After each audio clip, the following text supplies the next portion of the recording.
guys, so today is my 2-week post-op video from VSG. I was sleeved on February 21st, 2019 by Dr. Eddie Gomez at Jackson Bariatric Center. So on my surgery day, I weighed in at 344 pounds, and today, 14 days post-op, I am weighing in at 320 pounds. So that's awesome. It's a 24-pound weight loss in 14 days. My first week, I lost like 17 pounds, and I was like super excited because I've been on liquids this entire time. And I was really excited thinking, okay, now I can, now I'm actually going to be able to see like weight loss, at least in the first couple weeks that I'm doing only liquids. So I saw 17 the first week, and then the second week, I lost 7. Same liquids. I'm not sure why I lost less the second week than the first week, but it's still 24 pounds in 2 weeks that without this tool I would not have lost. So I'm grateful for it, and I will take any loss I can get. So now that puts me at 320 pounds exactly. So I've been, like I said, on liquids since surgery on February 21st. I was first on clear liquids for the first 5 days after surgery. And then on the Wednesday following my surgery, I was able to start doing full liquids. I waited a day, and so I ended up going full liquids on the Wednesday, and it was fine. I started doing protein shakes. I was doing Premier Protein, but funny how prior to surgery, when I was trying to accustom myself to the flavor, to the taste, it didn't seem that sweet to me. Like this, it just didn't seem that sweet. But post-op, super sweet, to the point that I couldn't really handle it. I was drinking 1 caramel Premier Protein, and those of you that know that that is like, it's a unicorn now. You can't find it anywhere. I had like 4 stored from pre-op, and so I used those 4, and then I mixed it with a little bit of espresso just to kind of kill some of the sweetness that it had to it. Excuse me, but I realized that my taste buds necessarily haven't really changed, but my sweetness detector is heightened. Anything that before was like somewhat sweet or was like, it was alright, it just tasted sweet, it wasn't high or low, now is like overwhelmingly sweet. Crystal Light, the nutritionist recommended it. I can't do it because it's too sweet. I've started using the Hawaiian Punch sugar-free single servings, and I use half a pack of one of those in a big like 28 ounce or 30 ounce aluminum bottle, and that's sweet enough for me. What else? So I'm still on liquids today. I'm supposed to be actually transitioning over to purees, but I'm not sure if I'm gonna do it. I don't know about anyone else who's as far out as I am, but I've kind of lost interest in food. I still like food, I miss food, but I've just like it's whatever to me now. Whereas before, food was like everything. Like anytime I left my house, it was, what can I eat? Where can I go? What drive-thru is there? I wanted something for breakfast. I wanted something for lunch. I mean, even if I was cooking at home for breakfast or for lunch, I mean, it had to be like something good. And now I'm just like, oh, there's a pain in my stomach. I think that means I'm hungry. I haven't eaten in like 3 hours. Yogurt it is. And so I'll eat like an Oikos 000 yogurt, which have become like my new favorite thing, considering I don't like yogurt. I mean, pre-op, I never liked yogurt. This is a kind of a rarity for me. But Oikos 000 yogurt has been kind of a lifesaver, and with 15 grams of protein, I'll take it. And so the strawberry and the mixed berries so far are my favorites. I like the chocolate. The vanilla was good also, but so far my top 2 are the strawberry and the mixed berry. I want to try orange. Someone told me that the orange was really good, so I want to try orange also.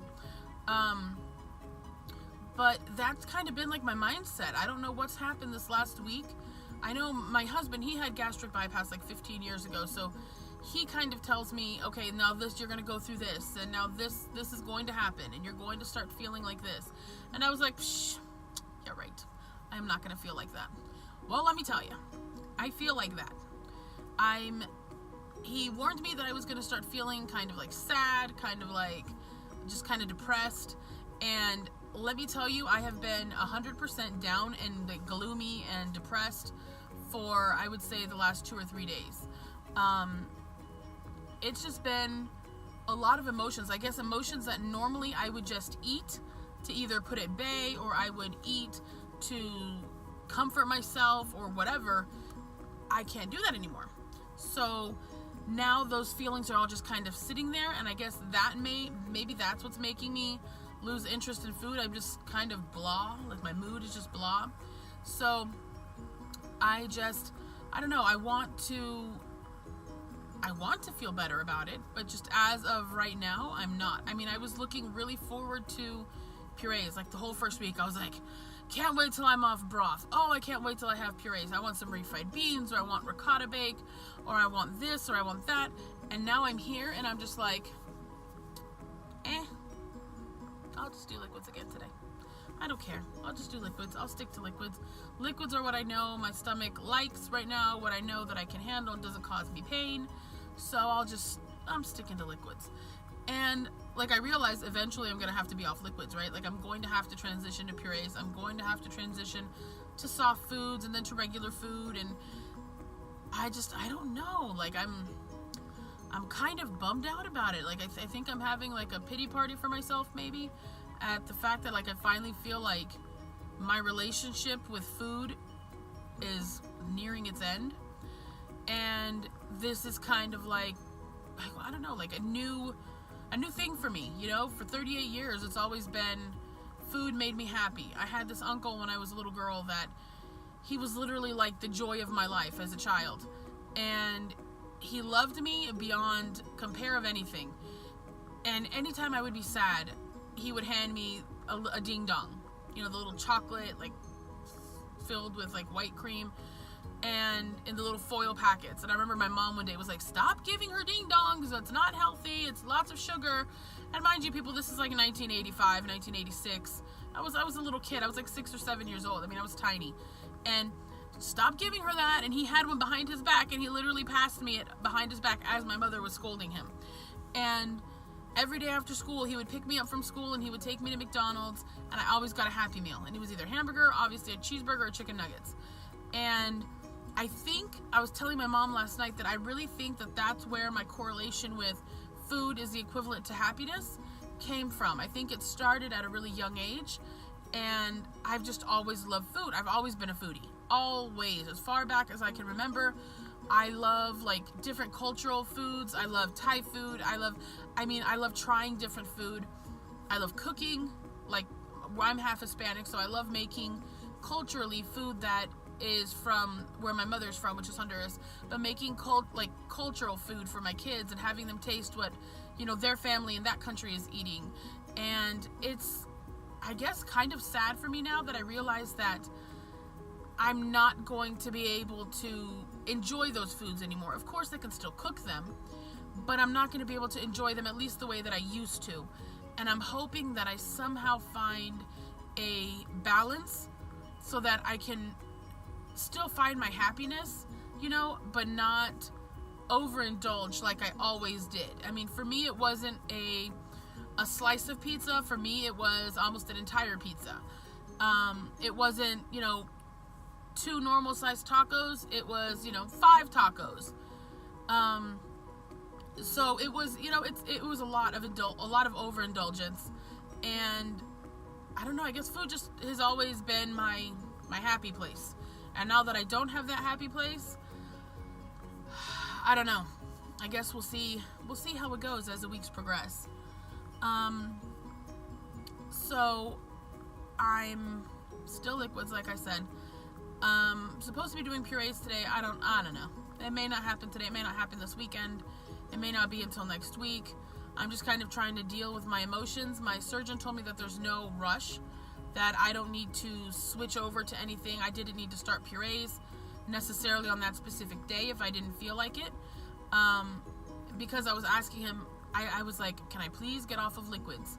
because in all honesty, I'm tired of broth, and I'm tired of yogurt and sugar-free Jell-O pudding, and I'm just tired of it. So he said, of course, it's not going to hurt you. Your stomach right now at this point can handle purees. So if you'd like to go home right now and eat purees, go ahead. It's not going to hurt you per se. He said, but remember that this whole surgery, it's not just a surgery. It's not just the sleeve. It's not just the tool. It's a journey. And you have to be able to make decisions for yourself that's going to benefit you in the long term on this journey. And part of that is the plan that we've put you on. And that plan means I'm on purees until today, my 14th day. And if I don't do the purees, or if I decide that I'm just going to do purees a lot earlier, I'm going to do it, 3 days ago when I really wanted to do it Monday, I would have killed for some mashed potatoes or for some refried beans on Monday. I just wanted something different. And after he said that to me at my post-op appointment, I was just like, he's totally right. He told me at the end, he said, you can go home now and you can eat your purees, and I don't want you to feel bad about it. But imagine how good you'll feel if you make it until the day that you're supposed to start purees and you do it then. You'll actually be able to say that you accomplished something and that you stuck to it. And I thought about that for a second, and it resonated with me, because he's right. If I start cheating now, that I'm only 2 weeks post-op, that I'm going to be cheating next week, I'll be cheating in a month, I'll be back to chips and guacamole and cheese in no time, and that's not what I want. I want healthier alternatives for those things that I do love, but I want to follow the plan so that I want to follow the plan because we don't go through all of this. We don't go through the surgery and the recovery and the pain and the pre-op and everything that is that's entailed and encircled in this process of getting a vertical sleeve gastrectomy. We don't just do it lightly. We don't make these decisions lightly. A lot of people may say this is like the easy way out. It's so much easier to get an operation and cut out 75 to 80% of your stomach and then not stick to a diet yourself and have the gumption or the determination or the motivation or the self-restraint to be able to diet. Well, this is not the easy way out. To me, the easy way out is to be on a diet, and on Friday, if I want a piece of pizza, I can cheat and have a piece of pizza. This is not the easy way out. This is for a lot of us, this is our last chance. This is our last resort to becoming who we want to be, to getting the help that we need to push us over the edge to get to where we want to be. And it's not easy. Nothing about this process is easy. From the beginning, from all the classes, from all the doctor's appointments, all the blood testing, then the surgery, and how painful and how scary and how life-threatening that is. And then you move on to recovery when you're in so much excruciating pain and the gas won't leave, and no matter how much you walk, you can't get rid of it, and it's just days upon days of just pain. And then you can't drink anything, and you're drinking water out of these little medicine cups that are 1 ounce a piece, and you can barely get in half an ounce. And Jell-O is like torture for you to swallow and for your body to digest in the beginning. And it's just a lot. We've gone through a lot to get here, and I feel like if I started cheating on Monday when I wanted to, if I would have started then, it was going to be a downward spiral to where I know I'm not supposed to be. And this surgery isn't it's not a magic potion, it's not a magic resolution or result or solution for me. It's just going to be something that's going to be there to help me get to where I want to be. But if I choose to fill that stomach with, I don't know,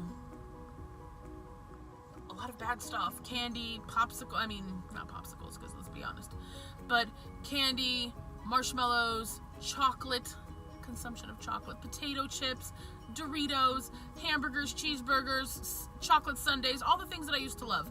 If I'm going to fill it with those things, even though it may be a small portion, if I'm going to continuously fill it with that, I'm going to end up maybe losing 50, 60 pounds because I can't eat as much, right? So I'll lose something, but that's all I'm going to lose. Versus if I make the decision to stick to the plan the way that it's given to me and try and make the right choices, do the lean proteins, do the fish, do the vegetables, and cut out the majority of my carbs and increase my protein and drink water and no more soda and no high sugary drinks, I mean, that would give me the opportunity to be the person that on the inside has always been there.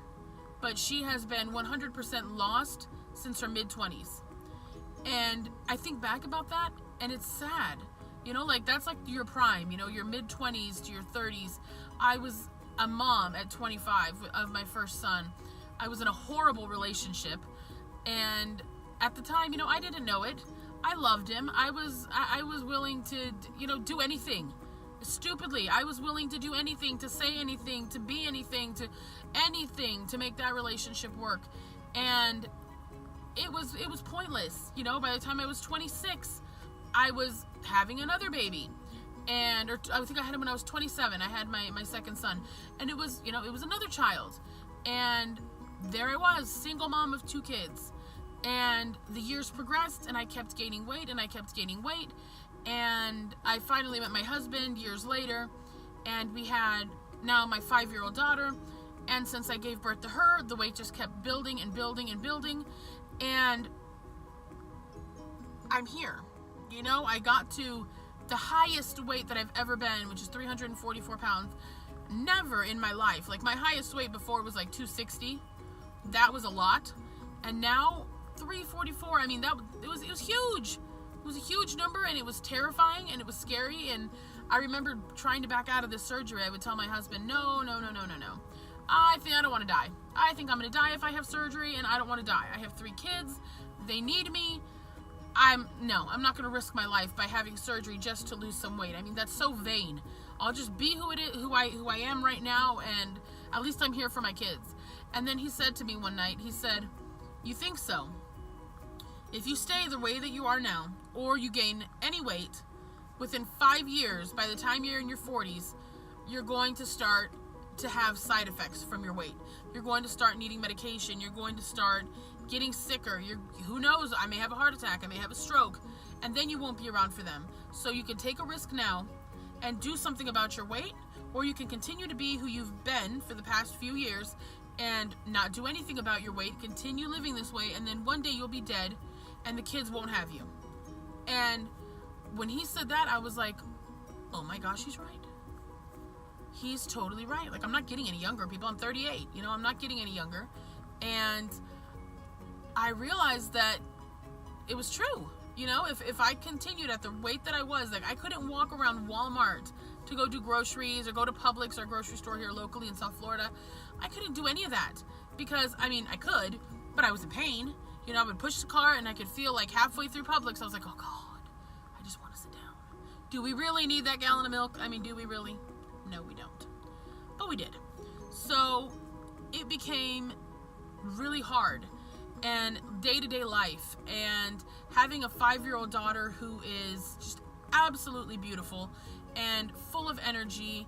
She models, she's my little ballerina, she's just all of this stuff, and I just didn't want to be that mom, you know. I didn't want to be the mom that would someday make her feel embarrassed, even though she would never say it, because she is the kindest, most considerate, most compassionate child in the world. She would never say it, but I didn't want to do that for her. I didn't want to do that for my boys. I didn't want them to be embarrassed of who their mother was or is. So I made the decision to have the vertical sleeve gastrectomy, and I've kept it a secret for the most part. I mean, my family and my very close friends know, obviously, but other than that, I haven't been public with it really on my Facebook page. I have started my Instagram that's dedicated specifically to my weight loss, because I feel like that helps keep me accountable, and it helps me connect with other people who are going through the similar stages as I am, or who have gone through it and can maybe offer me advice and tips, or even people who are thinking about going through it and see my journey and say, okay, well, this is what I have to look forward to. I'm just hoping that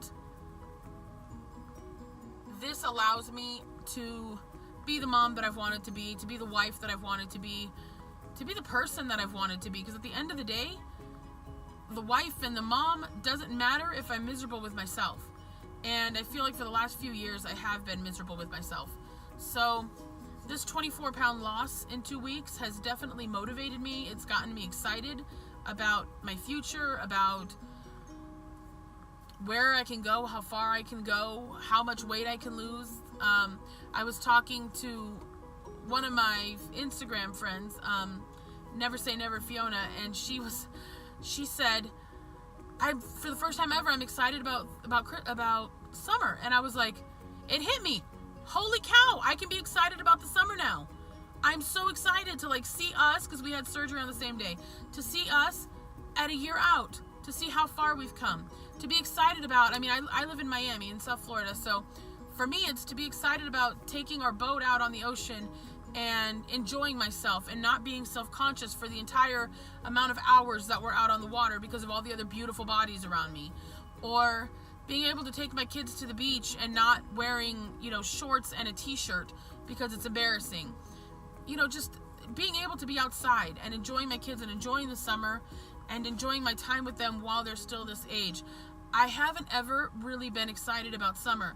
And this year, I feel like I'm a little bit excited about it. And I'm hoping that I've lost substantial weight by the summer so that I can do all the things that I want to do. But we'll see.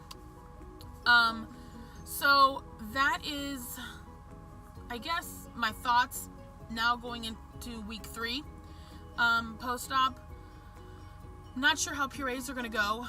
If you follow me on Instagram at Making Manny, I'm sure you will find out. But for now, I think that's all. Oh, it's not all. Vitamins. I was doing chewable vitamins, and I've noticed a lot of people around the same time of me that are post-op have been talking about vitamins lately. I started my vitamin regimen 7 days post-op, so last Thursday, and I had gotten Berry Melts pre-op, and I was like, okay, these are going to be good. They're dissolvable, they're chewable, they're whatever. So this will be fine, and they're like mixed fruit and strawberry, and I thought it would be fine. So I started them last Thursday, and they were okay. They weren't horrible, and I was able to let them dissolve. I was able to chew them, the ones that were chewables, and everything was okay. But starting Saturday, so 2 days after I started taking them, I started getting nauseous every time I took them. By Sunday night, I took them, and within 15 minutes, I was throwing up horribly. So on Monday, when I went to my first post-op appointment, I told my surgeon that they were making me really sick and they're causing me to throw up. And those who know me know I hate throwing up. So he said, you're fine. If you want to take regular vitamins, you can take regular vitamins. I'd suggest the soft gels because they go down a little bit smoother. They're typically smaller pills. Do the soft gels. The multivitamin, he said, it's probably going to be a bigger pill, but you can break it in half. So I do the Centrum Women's multivitamin, pretty good size horse pill. Then I do, I think it's Nature's Bounty for B12 and for D3. And those are both soft gels. And then I do Biotin soft gel also. So, I haven't had any problems since I started that Monday night. I started taking the real pills Monday night. No problems whatsoever. And as a matter of fact, I feel like I have a little bit more energy. When I was doing the chewables, I was just like, I don't want to wake up. I don't want to move. I don't want to do anything.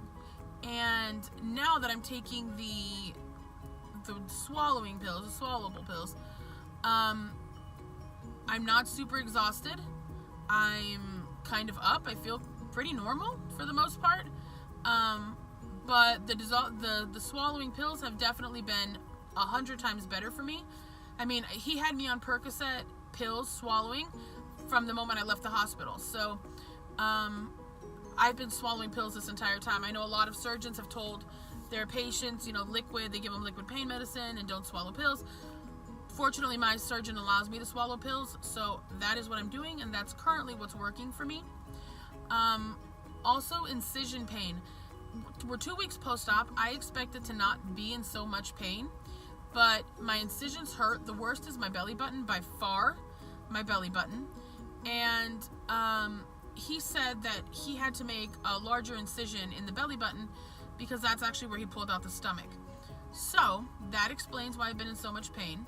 But also I've had a pain like in the center of my abdomen between the incisions where there's no like visible outside superficial trauma, but I guess whatever he did on the inside is still affected, because on the outside it's like it's tender to touch my stomach, and on the inside it hurts more. So he said that I needed to remember that just because I am 2 weeks post-op now, but just because at that point I was 11 days out or 12 days out, he said, just because you're 10 or 11 days out, you may feel like on the outside like you're okay. You see these little tiny incisions and it's not a big deal, so you may feel like you're all right, and you start doing your normal activities, or trying to at least, and then you get pain and you're instantly reminded that maybe you need to relax. He said, so just because on the outside it looks like you're okay, you're really not. On the inside you had major surgery, and the inside is not recuperated yet. It's not recovered, it's not healed, so you just need to take it easy. So he has ordered me to rest more, no bending, no lifting, and that if the pain continued, the tenderness and the pain in my abdomen continued, in about a week and a half or 2 weeks, to call him back, and that who knows what other tests they'll run to see why it is that I'm feeling that, but crossing my fingers that it just goes away on its own, because I'm really done with doctors and testing and poking and prodding and pain. I'm done. So hopefully it handles itself, and it just, by doing nothing, I'll heal it. I'm hoping that that's what happens. But I think that is all. Not having a hard time getting my protein in. Actually, I've been getting my protein in really well. For breakfast, I do, well, now it's like kind of mixed, but for breakfast, I do this Optimum Nutrition protein shake. It's Optimum Nutrition powder. It's a protein powder. I got it at GNC. It's gold standard whey. The first ingredient is whey protein isolate, which my surgeon said is what needed to be the first ingredient that I looked at when I bought protein. The funny thing with this is, I was telling you that with Premier Protein, it was super sweet and I couldn't handle it. Well, with this, I had done Shakeology for a while when I was trying to lose weight previously, and I thought, oh, this is going to be just like Shakeology. It smelled like it looked like it. I was like, this is going to be just like it. So I put it in the blender, and it was a scoop of the gold standard whey. A scoop of that, it's chocolate. Double rich chocolate is the one that I have, and it's delicious. So I did a scoop of that one with a little bit of PB Fit sometimes, just for like a chocolate peanut butter. And then I put in like a little piece of a banana, like that much, just for banana flavor, I thought, right? Ice and unsweet vanilla almond milk. So that has been my go-to now for over a week. I have it usually, definitely every morning. If I feel like I haven't eaten a lot throughout the day, I'll also do it at night. So most nights I actually do it every night, because I really, during the day I don't eat very much. Like I'll have a yogurt at lunchtime, a little bit of broth maybe around dinner time, but like right around 7 or 8 I start feeling like hungry again. So I'll do a protein shake, because I know that the broth didn't really fill me up. It's really just liquid. So I'm so grateful that a family member of mine, Ken, told me about this protein powder, because I thought it was going to be super sweet like the Shakeology. Like Shakeology was very sweet, but this, no sweetness. It's like cocoa powder. So I mean, it has like maybe a tiny hint, but no, there's no sweetness. It's not sweet. I'm not gonna lie to you, it's not sweet. So by putting in that little piece of a banana, it gives it like the perfect amount of sweetness for me, because a little bit of sweet to me has become a lot of sweet. So I do that, the unsweetened vanilla almond milk, ice, half of a small banana. I've actually upped it to like half of a medium banana now, and the chocolate protein powder, and sometimes the PB Fit. So if I add the PB Fit, the protein per shake is about 32 grams. If I don't add the PB Fit, then it's, I think, 30. So you can definitely look into it if you're looking for a different protein option. I was just doing the pre-made shakes, and they were horrible, and I couldn't find one that I loved. And as those of you know who have had this surgery, protein is a huge deal for us because of hair loss, because of malnutrition. We have to make sure that our protein is the first thing that we're getting in. So I tried this. They didn't have a small one, so I had to get, the bigger one. And when I first made it, I was like, this isn't sweet at all.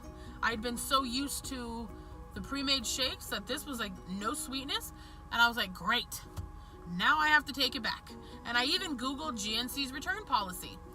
And I was going to take it back because I'm like, it's not sweet. I can't have something unsweet, like just plain, like, I just can't.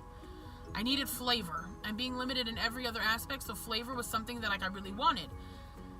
And so I was like, well, I made it, so I got to drink it, right? So my first couple sips, I was kind of disappointed because it wasn't sweet.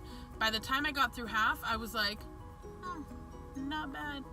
I actually may like it. I'm going to hold off on returning it and make one tomorrow morning and see how I feel. So I made one the next morning before I took the kids to school, and it was great. And I was like, maybe I love this actually. And it turns out I do. And I've stuck to it ever since. At some point last week, I don't remember when it was, but at some point last week, my husband got it for me, and I've been using it now for over a week. And truck's driving by. Sorry, I'm in my car and I'm parked. And now the truck is gone. But I have been sticking to it, and it's helped me get my protein in. I mean, if I do 2 a day, then I'm getting about 60 grams of protein just with the shakes. And I usually use Gene Pro, the unflavored protein powder. I usually use Gene Pro in my broth in the evenings. And if I do a pudding during the day, I'll put it in there. Otherwise, it's usually my protein shake, a 000 yogurt, which is 15 grams of protein. And then I'll do some broth with Gene Pro at night. And then I'll do another protein shake before bed. And that's pretty much my regimen for food. Liquid is becoming a little bit harder for me. When I was a first week post-op, I only wanted to drink room temperature water. I didn't want anything icy. It hurt my stomach. So now that I'm 2 weeks post-op, earlier this week, I started realizing that I love ice water. And I'm someone who prior to surgery hated water, but now I am loving ice water. So I've been doing just ice water. I try and drink 2 of my 30 ounce, 28 ounce, 30 ounce aluminum water bottles a day. But honestly, I've been struggling to get 2 in. It's been more like 1.5. And adding that Hawaiian Punch has helped change the flavor, so it makes it a little bit more doable, and it feels like I'm not just so monotonous with just plain bland water. So I've been putting the half a packet of Hawaiian Punch, and that's been helping me get more in. Yesterday I got 2 big water bottles, 2 of my aluminum bottles in with the Hawaiian Punch, so that was a benefit. But I'm someone who prior to surgery, I would go the entire day and not drink anything until dinner.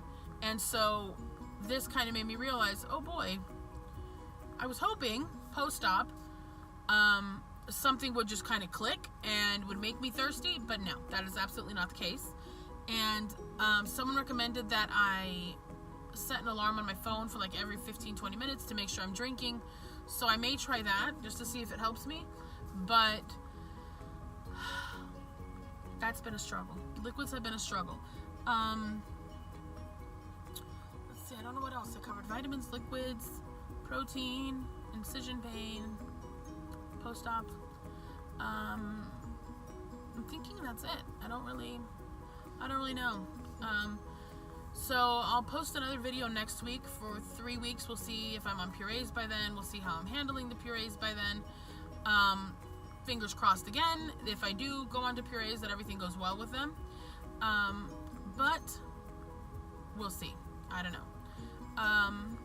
Anyway, I hope everybody else who's on this journey is having an easy time and is able to handle the changes and the transitions and everything that we're going to easily.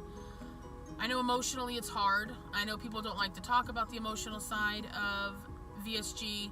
People like to talk about the success stories, the Transformation Tuesdays and the Face-to-Face Fridays and the look how far I've come now and this is great and so many success stories. And that's awesome because success stories are what got me to this point, watching other people's success stories.